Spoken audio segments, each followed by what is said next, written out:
चल र बिगी बिगी, नाहीतर बस सुटायची. आई माझा हात पकडून घाईघाईत चालू लागली. मी अवघा 5 वर्षाचा होतो. आई आणि मी बिरोबा आश्रमशाळा पळोलकर वाडी येथे जाण्यासाठी निघालो होतो. साळमळगे वाडी ते पळोलकर वाडी या ठिकाणी जाण्यासाठी दिवसातून फक्त एकच बस असायची. ती जर निघून गेली तर जाणं मुश्किल होईल, याच चिंतेने ती मला भराभरा चालायला सांगत होती. बिरोबा आश्रमशाळेत माझा मोठा भाऊ दत्तात्रय दादा आणि मोठ्या बहिणी गीताताई व पिंकू अक्का शिक्षण घेत होत्या. हातावर पोट असणाऱ्या माझ्या कुटुंबाला आम्हाला शिकवणं शक्य नव्हतं. पण माझे बाबा जुन्या काळातील मॅट्रिक असल्याने त्यांना शिक्षणाची जाण होती. त्यामुळेच त्यांनी माझ्या भावा बहिणींना आश्रमशाळेत शिकवण्यासाठी पाठवलं होतं. भावा बहिणींना भेटायला मिळेल म्हणून मी खुश होतो. आईच्या पावलावर पाऊल टाकत भरभर चालू लागलो. कशी तरी बस पकडली. 2 ते 3 तासाचा प्रवास करून बस पडोलकर वाडी येथे जाऊन थांबली. मी खिडकीतून डोके बाहेर काढून बघू लागलो. तेवढ्यात आई म्हणाली, चल उतर, आलं आपलं ठिकाण. आई जशी बोलली तसा मी धावत धावत बसमधून खाली उतरलो. पडोलकर वाडी ते बिरोबा आश्रमशाळेचे अंतर कदाचित 1 ते 2 किलोमीटर असेल. आश्रमशाळेच्या पटांगणात एकसारखे कपडे घातलेले अनेक मुले होती. तेवढ्या त्या मुलांच्या गर्दीत मला नेमका माझा दादा दिसला. मी धावत जाऊन दादाच्या पाठीवर उडी मारली. दादा जरा दचकलाच, पण मला बघून चकित झाला. अरे, तू कुठून टपकलास? दादाने मला जवळ घेत विचारले. ती बघ आई. मी आईकडे बोट दाखवून त्याला सांगू लागलो. दादा मला घेऊन आईकडे आला. आईला नमस्कार केला. आईने मायेने त्याच्या डोक्यावर हात फिरवत, बरा आहेस ना असे विचारले. हो आई, बरा आहे. चल तुला ताईच्या हॉस्टेलमध्ये नेतो. असे बोलत तो आम्हाला मुलींच्या हॉस्टेलमध्ये घेऊन गेला. ताई अक्काला बघून मी खूपच खुश झालो आणि त्यांच्याकडेही धावत गेलो. ताईने मला उचलून घेतले. काय रे, त्रास नाही देत ना आईबाबांना? ती बोलू लागली. नाही ताई, मी हसत हसत म्हणालो. ताई म्हणजे माझी दुसरी आईच. जसं आई वाचून मी राहू शकत नव्हतो, तसंच तिच्या वाचूनही राहू शकत नव्हतो. ज्यावेळेस ती आश्रमशाळेत आली होती त्यावेळेस मी खूप हट्ट धरला होता, पण बाबांनी मला तिच्याबरोबर येऊ दिलं नव्हतं. जशी गाईला बघून वासराची दशा होते तशीच माझी झाली होती. तिला आर्मी तसेच पोलीस खात्याविषयी प्रचंड अभिमान होता. मोठा झाल्यावर मी ऑफिसर व्हावं अशी तिची इच्छा होती. आईला नमस्कार करून त्या दोघीही आम्हाला घेऊन रूममध्ये गेल्या. 2-3 तास गप्पा गोष्टी केल्यानंतर आई आणि मी परत जायला निघालो. मला जावंसं वाटत नव्हतं, पण आई मानेल तर ना. कसं तरी मी परत जायला तयार झालो. जुलै महिना असल्याने आकाशात गडद ढग तयार झाले होते. आम्ही आश्रमशाळेच्या बाहेर पडताक्षणी भरमसाठ जोरात गारांचा पाऊस पडू लागला. माझ्या आयुष्यातील पहिलाच गाराचा पाऊस असेल हा. त्या गारांच्या जोरदार बरसातीत आम्हाला चालणं शक्य नव्हतं. बाजूला असलेला झाडाचा आधार घेत आम्ही जवळपास अर्धा तास तरी थांबलो असू, पण पावसाचा जोर काही ओसरत नव्हता. लिंबासारख्या टपोऱ्या गारांच्या फटक्यात काही जनावरे घायाळ होऊन जागच्या जागीच रस्त्यावर पडत होती. गारांचा अस्ताव्यस्त पडलेला खच मला कोंबडींच्या अंड्यासारखे दिसू लागले. पुढं जाणे शक्य नसल्याने अखेर आम्ही परत आश्रमशाळेत जाण्याचा निर्णय घेतला. मला तर आनंदच झाला. गारांच्या पावसामुळे त्या दिवशी आम्हाला आश्रमशाळेतच मुक्काम करावा लागला. दुसऱ्या दिवशी पाऊस पडायचा बंद झाला. आई जाण्याची तयारी करू लागली, पण मी काही ताईला सोडून जाण्यास तयार नव्हतो. आई मला हाताला धरून नेऊ लागली, पण मी तिचा हात झटकून ताईला धरून रडू लागलो. आईने खूप प्रयत्न केले, पण माझ्या हट्टापुढे तिचे काही चालू शकले नाही. अखेर ती मला तिथेच ठेवून परत गावी निघून गेली. दुसऱ्या दिवशी माझे बाबा आले. आता आपले काही खरं नाही असे समजून मी जरा भीतच त्यांच्यासमोर गेलो. पाय भीतीने थरथर कापत होते. बाबा माझ्याकडे रोषाने बघत होते, पण मी जवळ जाताच हसू लागले. मी जरा गोंधळून गेलो. शिकायचं आहे का तुला? बाबांनी विचारले. मी होकारार्थी मान हलवली. बाबांनी एक कागद काढून माझ्यासमोर धरला आणि म्हणाले, ही तुझी जन्मकुंडली आहे. आता हिला कुठपर्यंत न्यायचे हे तुझ्या हातात आहे. बाबांचे शब्द समजण्या इतपत मी काही मोठा नव्हतो. बाबांनी आणलेला तो कागद माझा जन्म दाखला होता. ते मला घेऊन शाळेच्या ऑफिसमध्ये गेले आणि सुरू झाला माझा पहिलीपासूनचा प्रवास. शाळेतील दिवस खूप मस्त चालले होते. मजा मस्ती करत माझे शिक्षण सुरू झाले.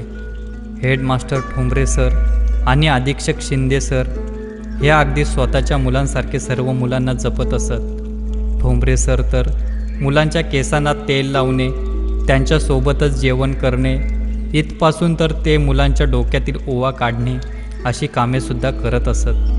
त्यामुळे प्रत्येक मुलाच्या मनात त्यांच्याबद्दल वडिलांप्रमाणे आदर होता. आश्रमशाळेच्या जेवणाच्या वेळा ह्या ठरलेल्या होत्या. लहान वयात पोटाला चिमटा घेऊन जेवणाची वेळ होईपर्यंत उपाशी राहवत नव्हतं. हट्ट पुरवणारा तिथे कोणी नव्हता याची मला जाण होती. पण करायचे काय? भूक तर लागतेच. मग मी त्या जेवणातील काही चपात्या दडवून ठेवत असत आणि जेव्हा कधी भूक लागेल तेव्हा त्या कोरड्याच खात असत. मी 4थीला असतानाच माझ्या मोठ्या बहिणीचं लग्न सुनील गडदे दाजीबरोबर झाले. ते मिलिटरीमध्ये होते. माझी दुसरी मोठी बहिणी जास्त काही शिकली नाही. मी 5वीला असताना तीही शाळा सोडून घरीच राहिली. पुढं तिचंही लग्न तानाजी लवटे दाजीबरोबर करण्यात आले. मी जेव्हा 8वीत गेलो तेव्हा माझा भाऊ आर्मीत भरती झाला आणि आश्रमशाळेतील माझं शिक्षणही संपलं. पुढील शिक्षण घेण्यासाठी मी कुमारस्वामीजी विद्यामंदिर, विठ्ठलनगर जत या ठिकाणी आलो. या शाळेत शिकत असताना हेडमास्टर वाघमारे सरांमुळे मला माझ्यात कोणते गुण आहेत ते समजले. 10वीत शिकत असताना माझे दादा आर्मीतून सुट्टी घेऊन घरी आले होते. माझ्या शाळेविषयी विचारपूस करू लागले. त्यांनी माझे मार्क्स बघितले. सगळ्या विषयात 50च्या वरच होते. पण इंग्रजी विषयात मात्र माझं घोडं 20च्या वर जात नव्हते. मार्क्स बघून भाऊ म्हणाला, तुझं काही इंग्रजी विषयात खरं दिसत नाही. त्यापेक्षा 1 वर्ष गॅप घे आणि मग दे परीक्षा. भावाच्या व बिरुदादाच्या सांगण्यावरून मी 10वीच्या परीक्षेला बसलो नाही. 10वीचं वर्ष पूर्ण करण्यासाठी त्यांनी मला विजयसिंह उफळे हायस्कूल डफळापूर येथे छाया काकूंकडे पाठवले. छाया काकू आवीदादाला जशी जीव लावायची तशीच मलाही लावायची. त्यामुळे आईची उणीव मला कधी भासली नाही. त्या ठिकाणी मी 10वीची परीक्षा चांगल्या प्रकारे पास झालो आणि पुढील कॉलेजचं शिक्षण राजे रामराव महाविद्यालय जत येथून सुरू केले. तिथे मला क्रीडा शिक्षक BR पाटील सर भेटले आणि तिथून सुरुवात झाली माझ्या क्रीडा विश्वाची. BR पाटील सर म्हणजे माझ्या क्रीडा विश्वातील द्रोणाचार्य. पायाला भिंगरी लावावी तसा मी पळत असे. BR पाटील सरांच्या मार्गदर्शनाखाली अनेक स्पर्धेत भाग घेत मी कॉलेजचं नाव राज्य पातळीवर नेऊन ठेवलं होतं. त्यांचं एक वाक्य माझ्या आयुष्यभर लक्षात राहिलं. ते म्हणाले होते, जोपर्यंत शर्यतीचा बैल पळतो तोपर्यंतच त्याला खुराक दिला जातो, परत त्याला कोणीही विचारत नाही. हे सांगण्यामागे त्यांचा उद्देश होता की जोपर्यंत बॉडीमध्ये करंट आहे तोपर्यंत कुठेतरी सरकारी नोकरी मिळवली पाहिजे. त्यांनी अनेक मुले बघितली होती जी ऑल इंडिया खेळून आली होती, परंतु योग्य वेळी योग्य निर्णय न घेतल्यामुळे ती मोकाटच फिरत होती. सरांच्या वाक्याचा बोध घेत मी 800 मीटर व 1500 मीटर रनिंग स्पर्धेमध्ये भाग घ्यायचे ठरवले. हे इव्हेंट निवडण्यामागे माझा उद्देश होता पोलीस भरतीची तयारी करणे. एके दिवशी प्रसिद्ध नॅशनल कोच मस्कर सरांचा कॅम्प आमच्या कॉलेजमध्ये आयोजित केला होता.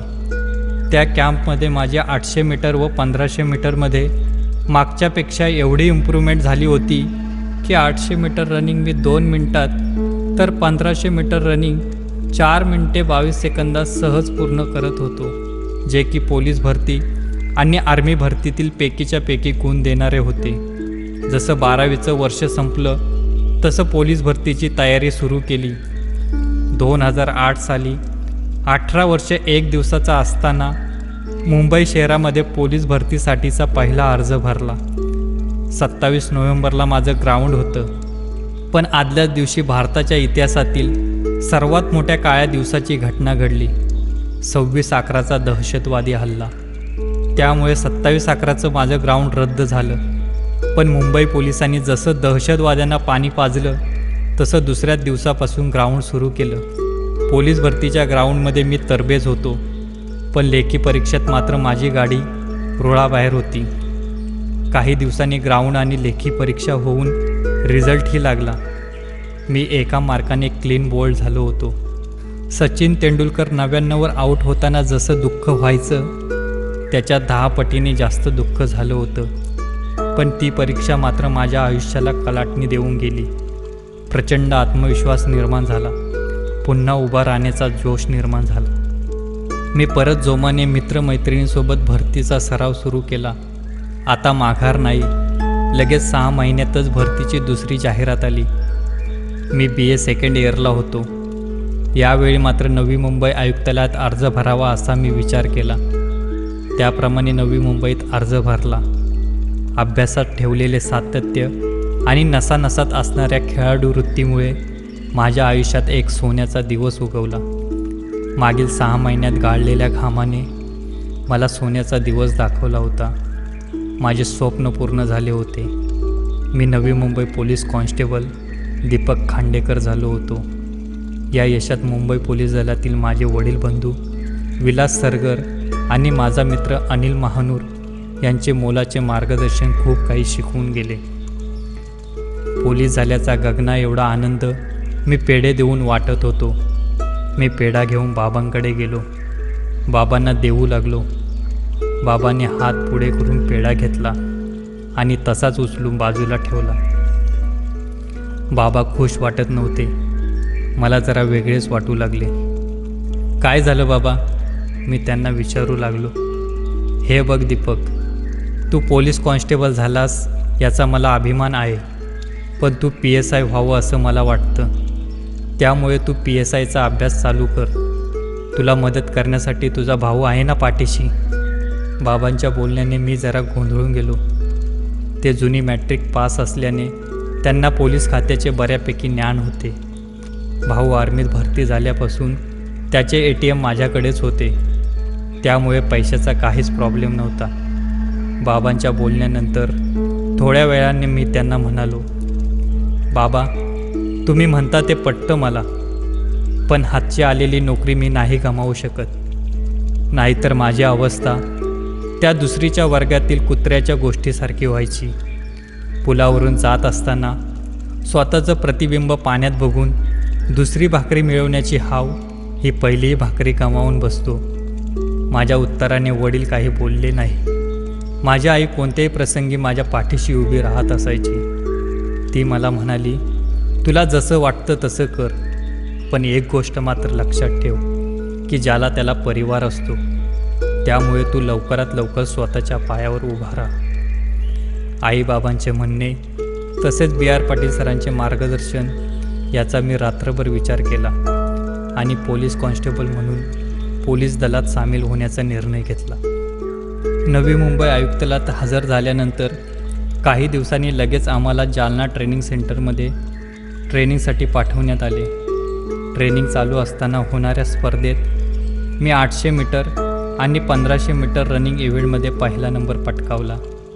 माझी निवड महाराष्ट्र ट्रेनिंग डायरेक्टर टीममध्ये व्हावी म्हणून मला Maharashtra police academy MPA Nashik येथे पाठवण्यात आले. जालना ते MPAला पोहोचताना रात्र पडली होती. त्यामुळे गेल्यावर लगेच झोपावं लागलं. दुसऱ्या दिवशी सकाळी उठून आम्ही सगळेजण ग्राउंडवर जमलो. थोड्या वेळात तेथे पांढरे हाफ पॅन्ट आणि पांढरा टी-शर्ट घालून काही मुले येताना मला दिसली. आमच्याबरोबर असणाऱ्या सरांना मी त्या मुलांबद्दल विचारू लागलो. त्यांनी सांगितले की ही मुले PSI आणि DYSPची ट्रेनिंग करणारी आहेत. आम्हाला ट्रेनिंगमध्ये खाकी हाफ पॅन्ट आणि पांढरी बनियान, तर यांना मात्र पांढरी हाफ पॅन्ट आणि पांढरा टी-शर्ट. त्यामुळे माझ्या आणखीनच कुतूहल वाढले. ती मुले रोज मला ग्राउंडवर दिसायची. मी त्यांच्याकडे कुतूहलाने बघत बसायचो. महाराष्ट्रातील सर्व ट्रेनिंग सेंटरची मुले त्या ठिकाणी आली होती. त्यामध्ये माझे पोलीस भरतीच्या अगोदरचे खूप सारे मित्र होते.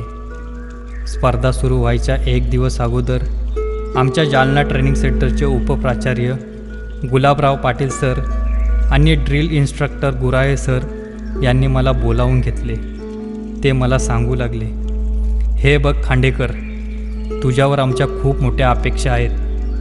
तू या स्पर्धेत यश मिळवून आपल्या PTSचे नाव उंचावशील अशी आम्हाला आशा आहे.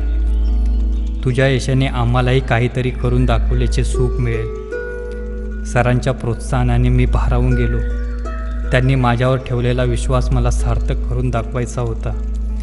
दुसऱ्या दिवशी माझी 800 मीटर शर्यत होती. शर्यत सुरू व्हायच्या अगोदर मला समजले की या शर्यतीत नॅशनल प्लेयर सचिन ढोलेही आहे. मी त्याला अगोदरपासूनच ओळखत होतो. त्याच्यासोबत आजपर्यंतच्या जेवढ्या शर्यती मी केल्या होत्या त्यात मी हरलो होतो. पण आजचा दिवस हा जणू काही माझ्यासाठीच उगवला होता.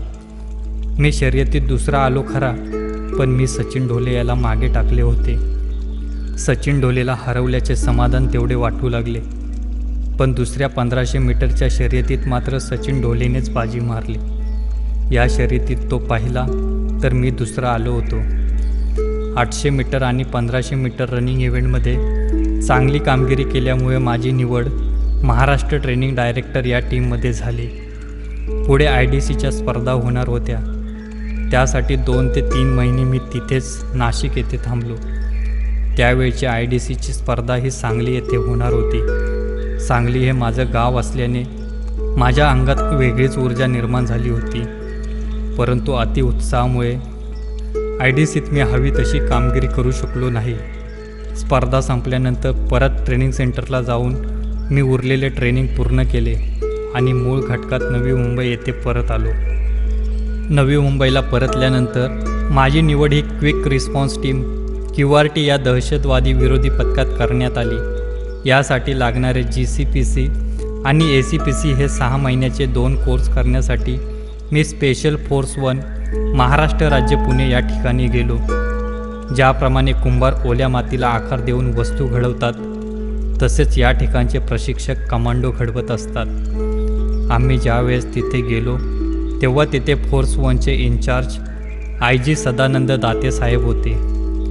महाराष्ट्रातील फोर्स 1चे निर्माते तसेच पोलीस खात्यातील देवमाणूस सदानंद दाते साहेबांनी अधिकारी कर्मचारी असा भेदभाव कधीच केला नाही. फोर्स 1 हे माझे घर आणि तुम्ही सगळे माझ्या घराचे सदस्य अशी त्यांची धारणा होती. 26/11चा हल्ला जवळून पाहिलेल्या दाते साहेबांचे चित्तथरारक अनुभव आमच्यासाठी प्रेरणादायी होते.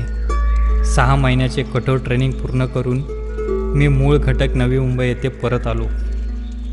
मी जन्म मात्र एकाच उदरातून घेतला, पण मला प्रेम मात्र 2 आईंचं मिळालं. QRTचे प्रशिक्षण पूर्ण करून मी जेव्हा CBD येथील पोलीस कॉलनीत राहू लागलो तेव्हा शेजारी राहणाऱ्या आंबोले काकूने मला पोटच्या पोराप्रमाणे जीव लावला. काकूने माझ्यासाठी एवढं केलं की मी त्याचं वर्णनसुद्धा करू शकत नाही. त्यांची एक मुलगी होती, माधुरीताई. एखाद्या पोलिसाला साजेल अशी तिची पर्सनॅलिटी होती. तिचं 12वीचं शिक्षण पूर्ण झालं होतं. मी तिला एकदा विचारलं की ताई, तू का नाही देत पोलीस भरती? त्यावर ती म्हणाली, दादा माझी खूप इच्छा आहे, पण कधी प्रयत्नच नाही केला. अगं मग आता कर ना. मी झटकन बोललो. मग तू शिकवशील का मला ग्राउंड? तिनेही दुजोरा दिला. उद्या ये ग्राउंडवर. मी असे बोलल्यावर ती खूपच खुश होऊन गेली. तिचा छोटा भाऊ तुषार मला नेहमी म्हणायचा, दादा तू PSI नक्की होशील. नवी मुंबईला परत आल्यानंतर माझ्या आयुष्याला कलाटणी देणाऱ्या 2 व्यक्तीपैकी एक म्हणजे YS पाटील नाना माझ्या आयुष्यात आले.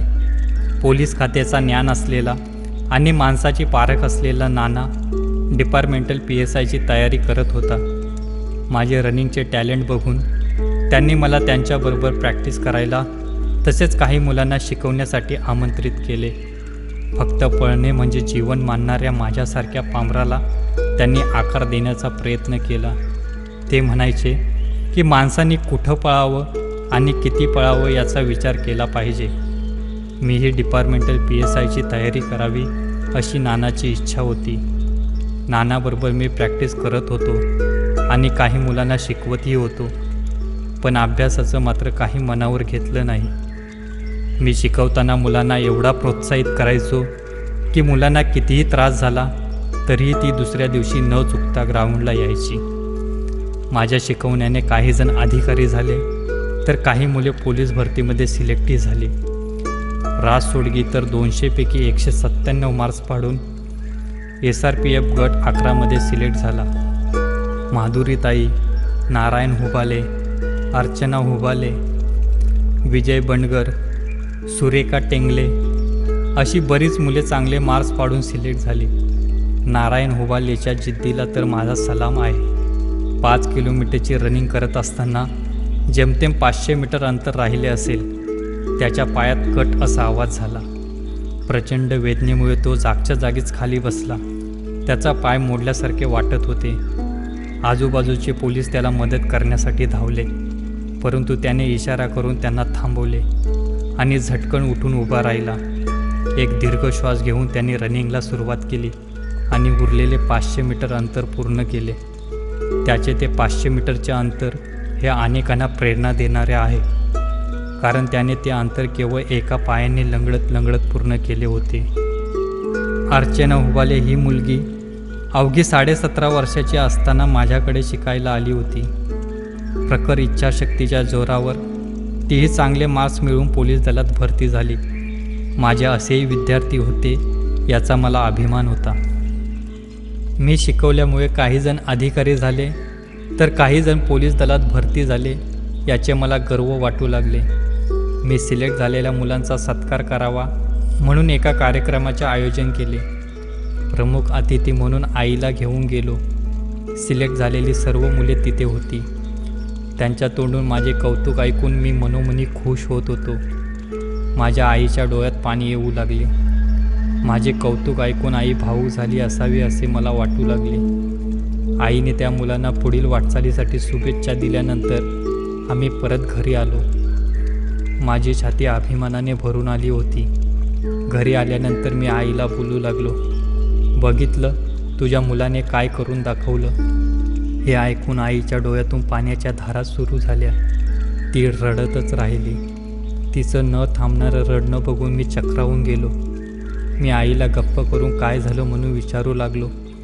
ती म्हणाली, तुझे कौतुक ऐकून माझ्या डोळ्यात पाणी आले असे तुला वाटते का? तू अभिमानाने सांगतोस मी अधिकारी घडवले, पण तुझं अस्तित्व काय? तू मात्र शिपाईच राहिलास ना. शरीराला अचानक कोणीतरी टाचणी टोचावी तसे आईचे शब्द काळजाला टोचले.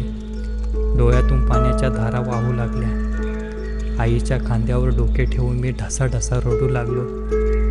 अख्ख्या रात्रभर माझ्या अश्रूंना मोकळी वाट मिळावी तसे ते वाहत राहिले.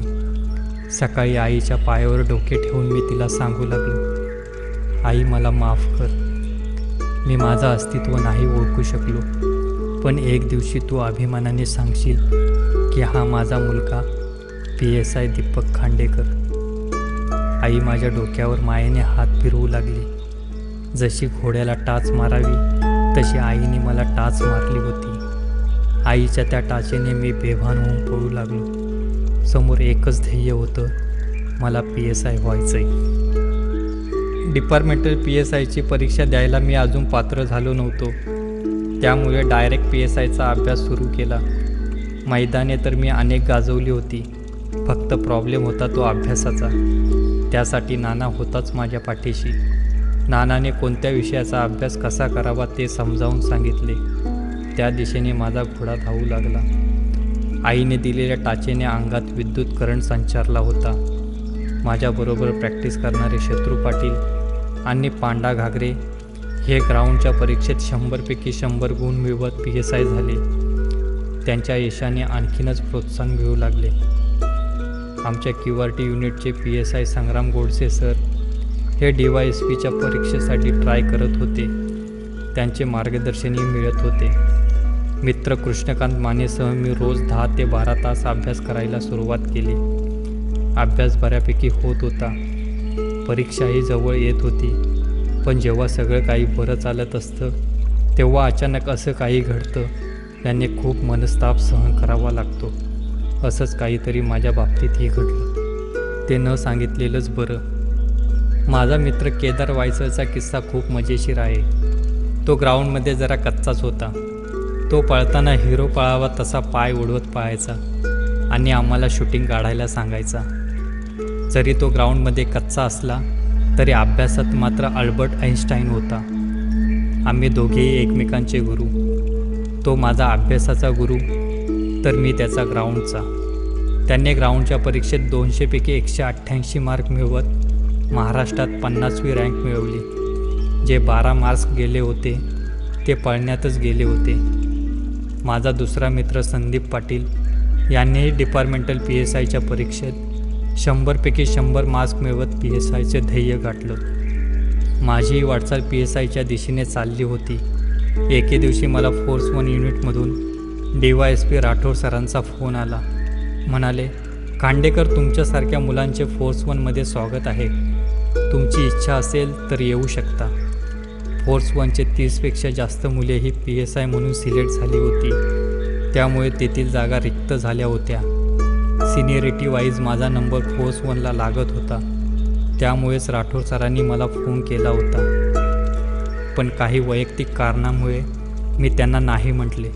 ते म्हणाले, बघा, विचार करा, संधी एकदाच येते. मी कोणतीच प्रतिक्रिया दिली नाही.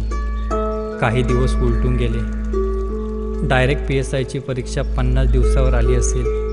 माझी निवड CDI कमांडो कोर्ससाठी झाली होती. माझ्या गुडघ्याला थोडी दुखापत झाली होती. तरी मी कमांडो कोर्ससाठी पुणे येथे हजर झालो. 2 दिवस कसे तरी काढले. पण दुखापतीमुळे मला हवं तसं करता येत नव्हते.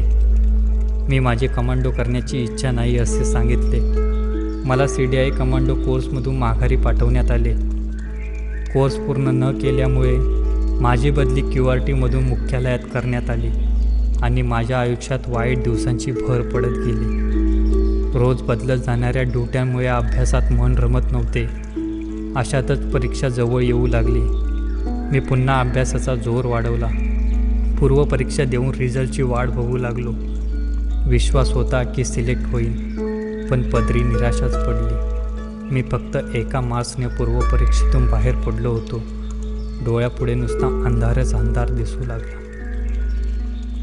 MPSCच्या बदलत जाणाऱ्या पॅटर्नमुळे अडचणी वाढत राहिल्या. ड्युटी करून डायरेक्ट PSIचा अभ्यास करणे शक्य नव्हते. त्यामुळे डिपार्टमेंटल PSI या एकाच गोष्टीवर फोकस करून अभ्यासाला सुरुवात केली. जंगमदादाच्या सांगण्यावरून मी दादर येथील ओमकार करिअर अकॅडमी येथे प्रवेश घेतला. ही अकॅडमी स्पेशली डिपार्टमेंट मुलांसाठी अतिउत्तम अशी आहे. या अकॅडमीचे संस्थापक संतोष पवार सरांबाबत तर विचारूच नका. लहानपणी मास्तरांनी बढवूनसुद्धा डोक्यात काही जात नसायचे. पण या सरांनी सांगितलेला एकूण एक शब्द चिखलात रुतलेल्या पायांसारखे मेंदूत जाऊन रुतायचे. त्यांच्या मार्गदर्शनाने इंग्रजी मराठी विषय मजबूत होऊ लागले. अतिशय मनमिळावू स्वभाव असणारे संतोष पवार सर शिकवताना मात्र तेवढेच कडक असायचे. डिपार्टमेंटल PSIच्या दृष्टीने माझी वाटचाल सुरू झाली. मित्र श्रीनिवास रोकडेबरोबर अभ्यास करताना वाचनाची गोडी निर्माण होत होती.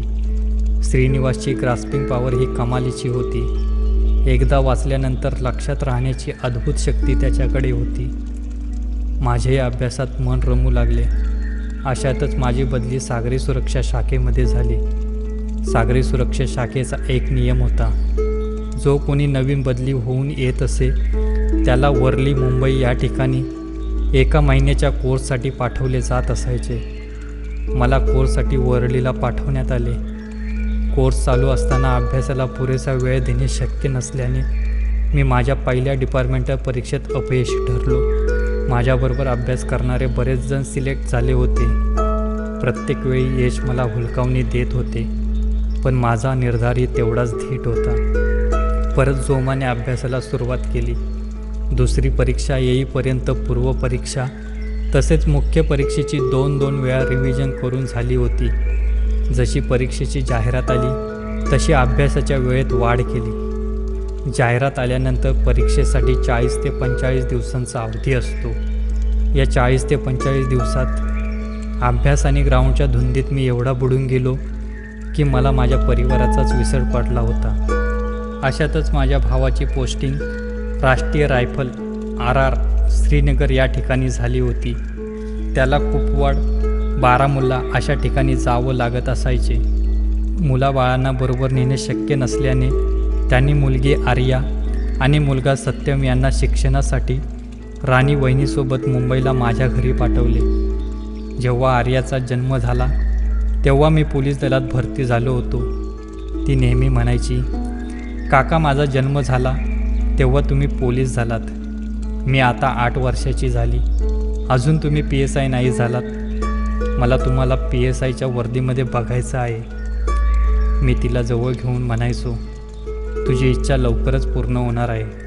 आर्या सत्यमच्या गृहपाठाबरोबरच राणी वहिनी माझी लॉ विषयाची रिव्हिजनही घेत असायची.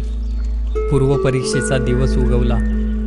मी परीक्षा केंद्रावर जाऊन डोके शांत ठेवून पेपर दिला. पेपर सोपा गेल्याचे समाधान वाटू लागले.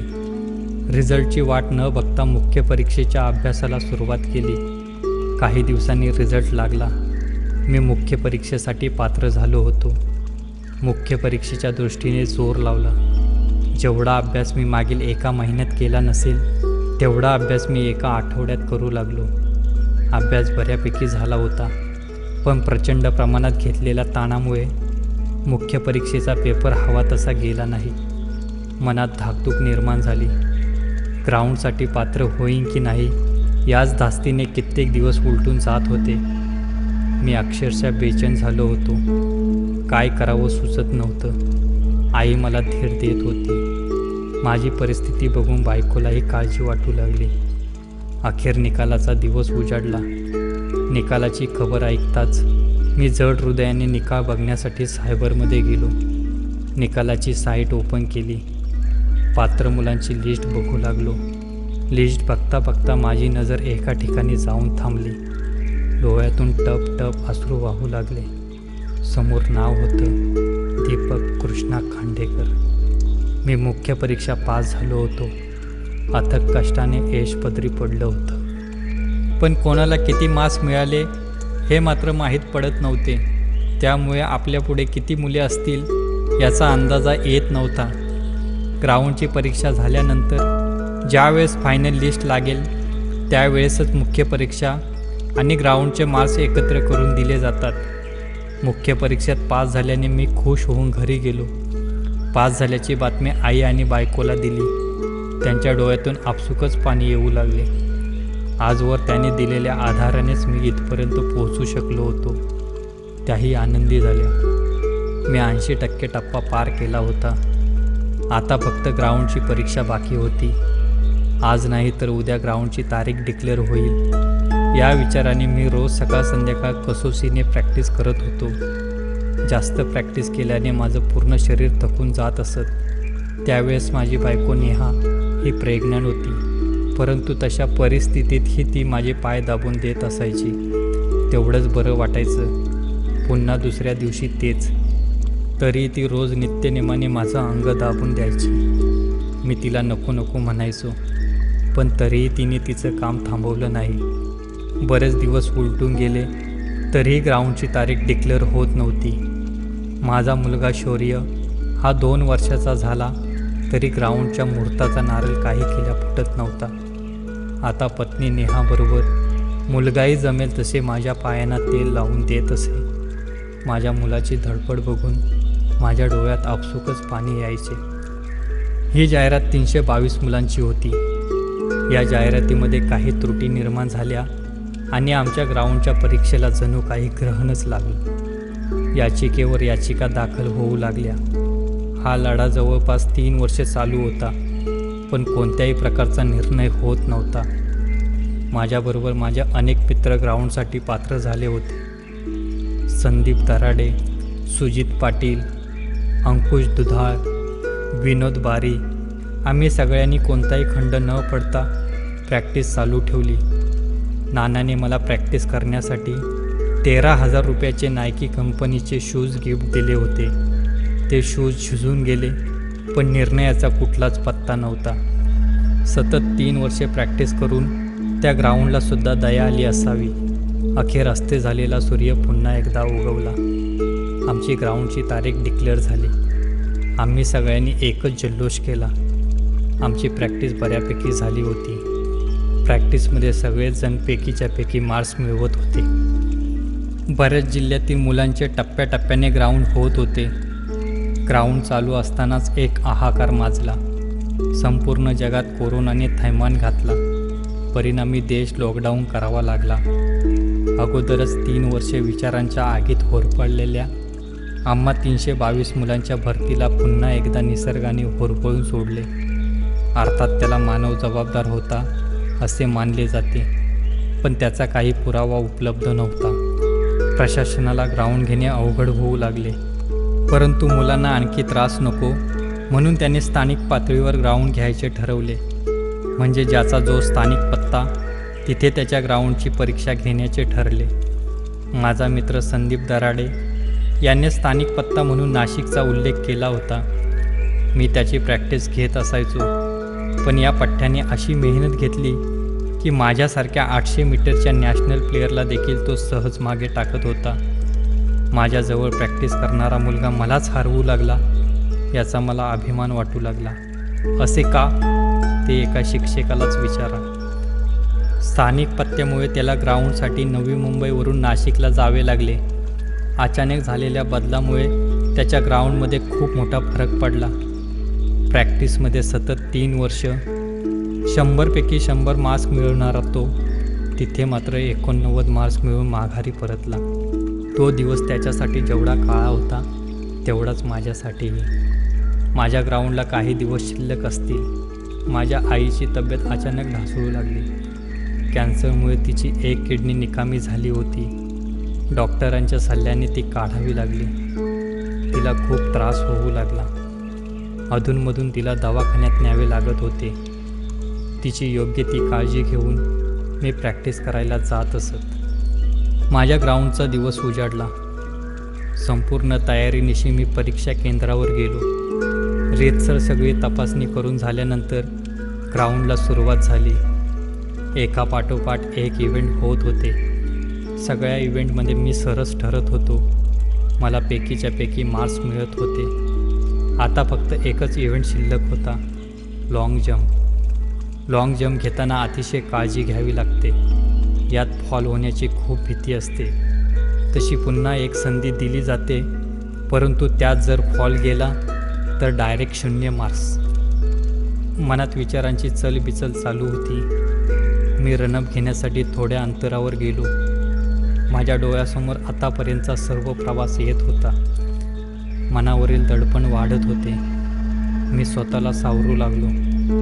एक दीर्घ श्वास घेऊन मी रनअप सुरू केला, पण थोड्या अंतरावर जाताच माझ्या पायांची लय चुकली. मी जर अशीच उडी मारली तर मला पैकीच्या पैकी मार्क्स मिळू शकत नाहीत असे मला वाटू लागले. क्षणाचाही विलंब न करता मी जागच्या जागीच थांबून गेलो. सगळे माझ्याकडे बघू लागले. इतर इव्हेंटमध्ये त्यांनी माझ्यातील कौशल्य बघितले होते. मला अचानक काय झाले म्हणून सगळेजण कुतूहलाने बघू लागले. मी परत जाऊन रनअपसाठी तयार झालो. मान खाली घालून डोळे मिटले. मला नानांचे शब्द आठवले. तुझी एक उडी ही कॉन्स्टेबल ते PSI अशी असणार आहे. नानाचे ते शब्द आठवल्याने अंगात अनोखी ऊर्जा निर्माण झाली. लहानपासून भिंगरीसारखे पळणारे माझे पाय आज आयुष्याची सर्वात मोठी उडी मारण्यासाठी सज्ज होते. मी सुसाट वेगाने धाव घेतली. लक्ष्मण रेषेसारख्या दिसणाऱ्या पट्टीच्या जवळून मी हवेत झेप घेतली आणि ज्यावेळेस मी खाली पडलो त्यावेळेस मी यशस्वी झालो होतो. लाँग जंपमध्ये पैकीच्या पैकी मार्क्स मिळवत मी 100पैकी 100 मार्क्स मिळवले होते. माझ्याबरोबर रणजित जाधव आणि बारीदादा यांनाही 100पैकी 100 मार्क्स मिळाले होते.